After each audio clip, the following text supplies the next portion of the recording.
Hey, this is Meredith's husband. I've got some SEO advice for you, but I'm going to keep it really simple so that you can understand it, so it makes sense, and most importantly, so you can actually use it.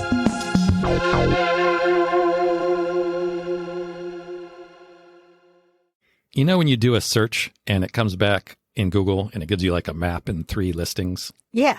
That's called the local pack. On the top. Yes. Yeah. Local And pack. for local businesses, that's Yes. pretty great to be there. So that's what we're going to talk about today. How do you get there? Well, there's a few things you can do. Unfortunately, there's nothing you can do that's going to guarantee your placement there, but Right. you can certainly improve the odds. Are It's just those like paid? the rest.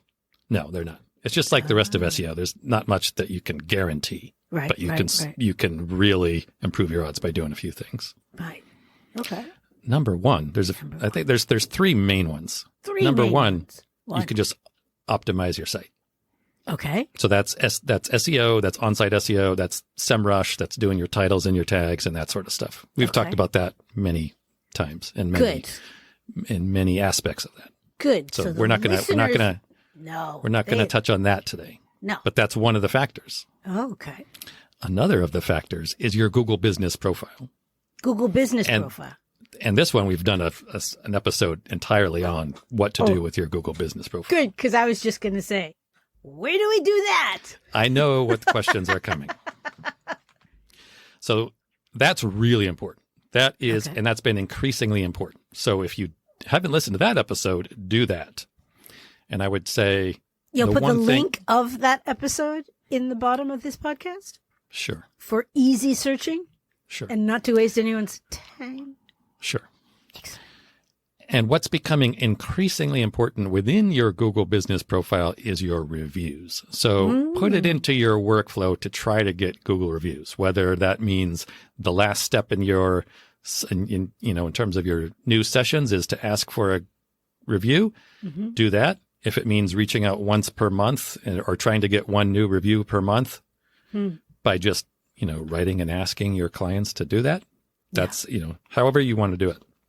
I will say that the more personal approach tends to work better when you're asking for reviews. If you tack it on to the end of, like, say, your final thank you email, it works, but it works a lot better if you reach out with an email and be like, hey, Jim, and just write a personal email.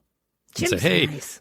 this is something like I try to keep my prices down, or I try to make my families as happy as possible. If you can help me do that and leave a review here, that would mean the world to me. Or whatever, That's put it in your great. language, whatever you want to do.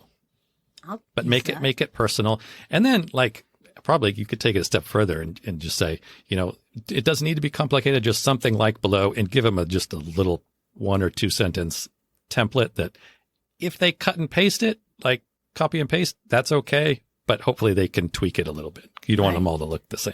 Yeah. And then the third major factor that goes into those local pack listings Yes. are local citations. That's what we're going to talk about today. Citation sounds Citations. like a bad thing. Isn't it? Like, yeah. pull over, you got a driving citation. Yeah, that's one meaning of it, I guess. But we do this with Whitespark. Do you remember talking about Whitespark before? I do remember talking about Whitespark. So we did an episode on Whitespark specifically, but Whitespark has changed. Whitespark has released version 2 or version 3. So it's quite a bit different. It's a lot easier now. It is way easier. It used to be a little bit of a hassle. I mean, it's a great service. And if you Could listen you to that remind episode, the listeners what it is? I will. It's a great service, but it used to be a little wonky because you need to send spreadsheets back and forth. And they have eliminated that. It's now like an all online dashboard. It's a lot How about easier. that? And also, I've been getting a lot of questions about this. A lot of people asking about Whitespark. So I figured we would redo that episode. I'll need to go back and put a note in that Very first one. exciting. That's so nice. So what Whitespark does is it takes your business information, Yeah. and it puts it in all kinds of local business directories. Wow. There's hundreds of these, but you remember like City Search, sites like that. Sure. Sites like that are still out there. They're all over the place. In fact, I think yellowpages.com is probably one. But those are important because Google goes to check all those. Google goes to see that your business is present and consistent and all the information is accurate in all those local directories before it's going to put your business in that local pack.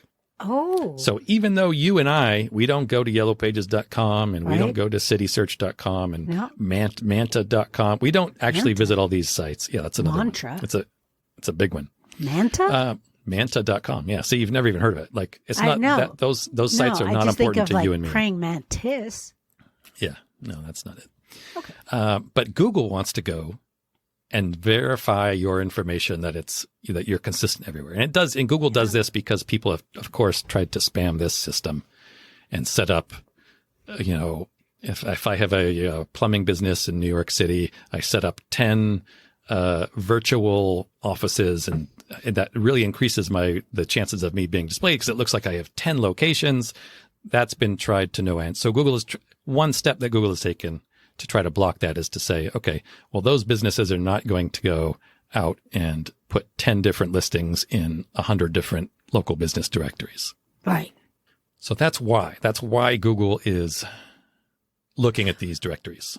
Oh, to make sure that there's no faking it and pretending to be it reduces the chances of being spammed. Spammed and we scammed. call it spammed. Yeah. Oh, spammed. And so there are a few ways you can go about getting your business listed in all these directories. You can do it manually.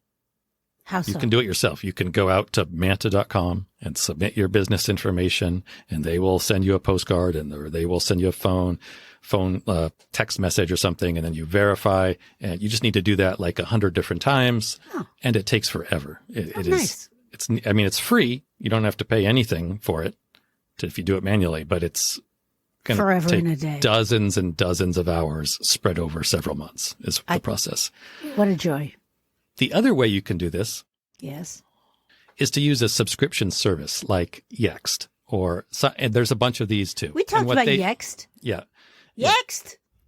Yep. Yes. Yext.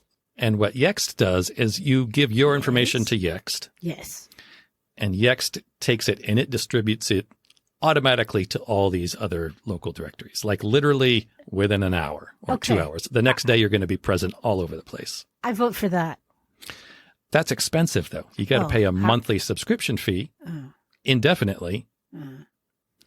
And if you ever stop paying that, who knows what's going to happen to your listings? Because that was my question. Can you pay them for, say, several months, and then it's out in pretty much all the directories, and then you stop paying them for a while?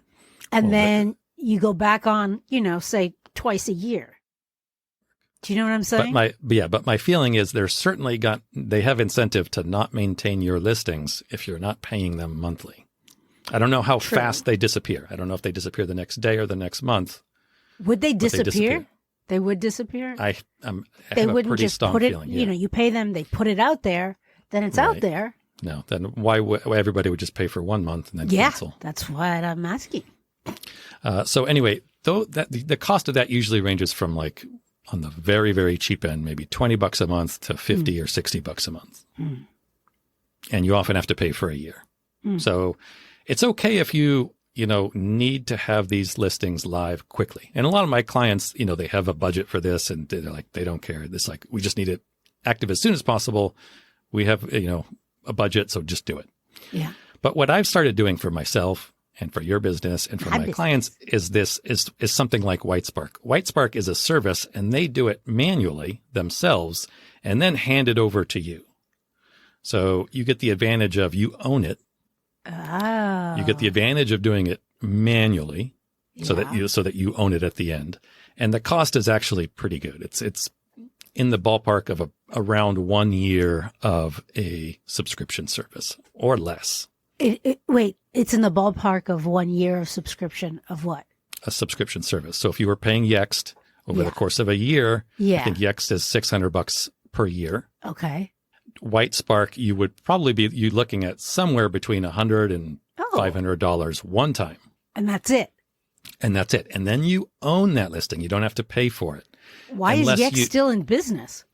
Well, because lots of big companies use it. Like I said, my clients, if they have a budget for this, think of any chain, any place with multiple locations that would start to make a little more sense. Like Starbucks or, any size chain, so people use it just because $600 a year to a big company is really nothing. Change.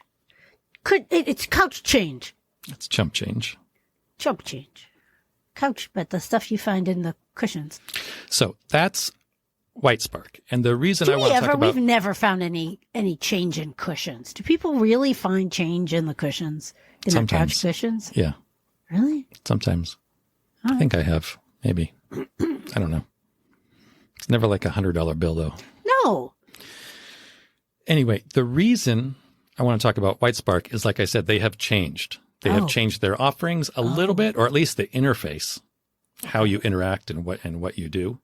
And they've also made it easier to start small. So you can order like some basic listings and then see how that goes, and then order some more listings. Whereas their old method, that was kind of a pain. You kind of had to do it all at once. Right. Now it's a little bit easier to say, you know what, I'm going to start this. I'm just going to spend $100 or $200, and then I'll spend $100 6 months from now to get some more listings. You can do that more easily now. Nice. I need to jump back into this episode briefly just to mention that I created a free mini course about Whitespark. I realized after recording this episode that I get into the details a little more than I had originally planned. So if you are trying to remember this stuff or you're trying to take notes, just know that I have most of this information. Actually, I have all of this information and a little bit more in that mini course. It's less than 30 minutes total. If you are interested, just know that you don't have to write any of this down. You don't have to remember this. You can go to meredithshusband.com/Whitespark and you will find that course. Again, it's free and it's probably a lot easier to follow along with than this podcast is if you're trying to do this yourself. So if you go to Whitespark, whitespark.ca for Canada, CA. Oh, it's Canada. Yeah. You want to look for what they call their listings service. Okay. It's in there right now. In their top navigation, there's a middle link. If you click on that, it'll have a drop down, and then one of those things will be listings service. That's what we're going after. Okay. Now, they have a bunch of other services. I have not tried most of them. I cannot vouch for most of them. I think some of them are overpriced, to be honest. Okay. But this service, this listing service, is what they built their reputation on. And they did it really, really well. There are other things that I think to me would be overpriced. Fair enough. They've built a really great reputation. They want to earn, they're looking for other ways to earn money. Yeah. So I haven't tried them. So I can't say one way or the other. But what I can recommend is the listing service. Great. So if you are doing this for the first time, yes, click on the listing service. You can start with either a custom. There's once you get to this page, there's 3 or 4 options. The cheapest one is custom. It starts at like $20. Okay. But then you need to add individual pieces to it.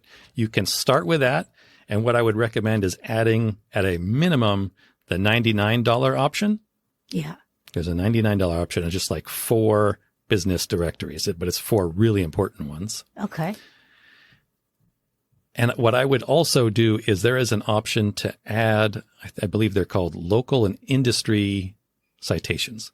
So these are citations. These are listings that are going to be specific to either your area or your industry specifically. So a lot of these are just business directories. You can look at any city. You can look at any, it's just all sorts of businesses.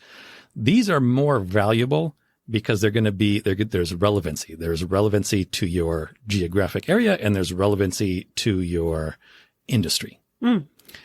You can add, and I think they sell them for like $5 a piece.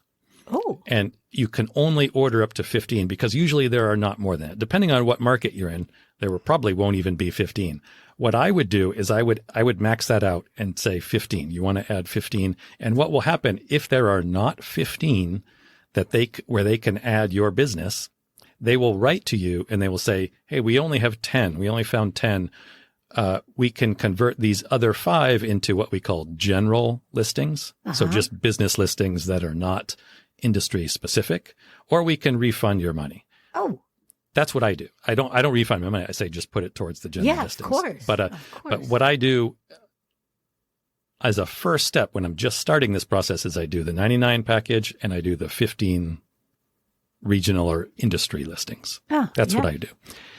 And that's a good investment for super. business. Yeah. You kind of have to do this. Like not always, but I say like you either need to spend time or money doing this, one or the other. Like that you can do this manually and it takes a ton of time, or you can spend what I think is not too much money, but you really have to do this because this is like putting your business in the phone book, right? Like the hundreds of little tiny phone books that are now online.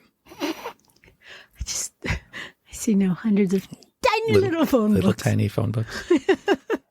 That's actually pretty funny. It's pretty cute. Now, I see little frogs reading them.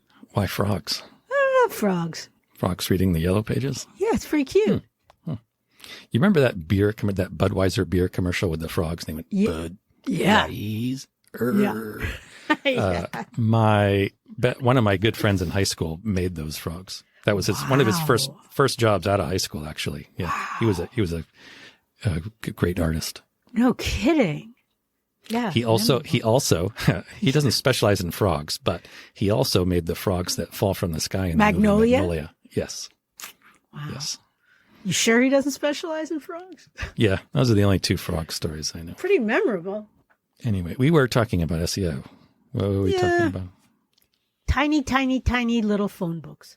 Oh, if you have ever changed your business information, like you have moved your office, like if you've gone from a home office to a WeWork, or you've moved from one house to another and you work from home, you've changed your address, you've changed your phone number, you've changed your business name, maybe, you need to do a little bit more here.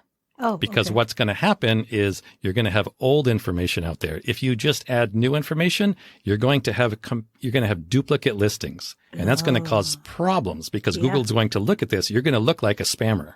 Right. If your business is out there with two different addresses and one phone number, Google's going to be like, you're not legit. Finger wag, finger wag. By the way, these are called NAPs, N-A-P, and all that stands for is name, address, phone number. Oh, NAPs. It makes it look technical and confusing. You got to make sure your NAPs are consistent. And it makes me a little sleepy. Yeah, your name, address, phone number. So when you see reference to NAP, it's just talking about your name, address, phone number. If you have changed this I ever, love NAPs. So do I. Then you have to order you can't do the custom and order the minimum. Okay. Right. You have to go for a little bigger. Do. You have to do a little bigger plan because they need to audit and they need to check and try to find and correct those other listings. They got to find them and clean them up, get rid of them. In that case, what I would do, in that case, bag? Please stop talking. Okay. I will try. In that case, there are like 3 different packages. Order either the cheapest one. It's called like, I don't know what it's called, basic or gold or silver, or the next one. And they're like $199 or $299. Mm. And what they're going to do is they're going to go out and audit more websites and correct your listings. And they'll do the work for you. And they do the work, yes. What is it? And they're really... They're kind of like the cleanup, you know? It is an audit. Yeah, it is. I think it is. You used to call it exactly the audit and cleanup. Yeah. Yeah, because what was the film where there's the cleanup guy and he comes and cleans up all the dead bodies? Pulp Fiction? Maybe. The Wolf? Not the Wolf. Was it the one with... The Professional? Leo? Yes, thank you. Yeah, the cleaner. Yeah, he's the cleaner. So order either one of those basic ones. Right now, they're either $199 or $299. Or what you can do is still order the custom, but instead of the $99 option, do the $199 or the $299. Yes. So there's 3 options there. Okay. You just need to do more because you're going to have conflicting information out there, and Google does not like conflicting information. That's going to be bad. Yeah. Not as if changing locations, numbers, names, places isn't hard enough on its own. Right. But just another little something to add to your top hat. Right. So, keep this in mind when you're thinking about changing your phone number or your address too. Like a lot of times I don't want to change my address because I need to go back and redo all of these. Now, if you do change your address or your phone number, Whitespark they'll go out and they'll update these for you. That's one of the advantages of using a subscription service. If you were to change your address, you can just go sign in, change your address, and it's done. That's all you need to do. If you do this manually or with Whitespark, you need to go out and actually change those. But Whitespark, they give like a 50 or 60% discount if you ever need to update your listings, because they've already claimed them. They've already created them. So updating them is easier. So they give you a really nice discount if you ever need to do that. You don't need to pay to do it all again. Oh, that's nice. So also what I have done is I created a tiny little mini course on how to do this with a little screen share, step-by-step walkthrough. It's so cute. You Does need it to have do this. frogs? Yes, it does. It has frogs reading the phone book. Oh, I can't wait. And it's free. You can go to meredithshusband.com/Whitespark to sign up for that. It's free. Oh, nice. That's very nice. Thank you. Or if you just want to go and do it and sign up at Whitespark and you want to figure it out on your own, Meredith's husband is a coupon code. Will get you 10% off. You can yeah. So helpful. I try. It's nice. Gosh, if you just stop interrupting me, we could really get to the point of these podcasts. Oh, good God. Trust me, these episodes are better than the first ones. Really? Oh, I was talking to whoever's listening. Oh, okay. Yes. Sure. I've never. Anyway, go out, set up your local citations. Good luck with it. Good luck. Thank you. Bye. Bye. Hey, thank you so much for listening. We really hope that you find this helpful and useful. And if you do, what you could do for us as a thanks would be to, drumroll please, yes, leave a review. Yes, everybody says it, I know, but it really does make a difference. Take 3 seconds, leave as many stars, say something really nice about what you like about the podcast and maybe why other people would like it. It would mean the world to us, especially my husband. That better? All right, I'm going to try one where I'm not going to be charming.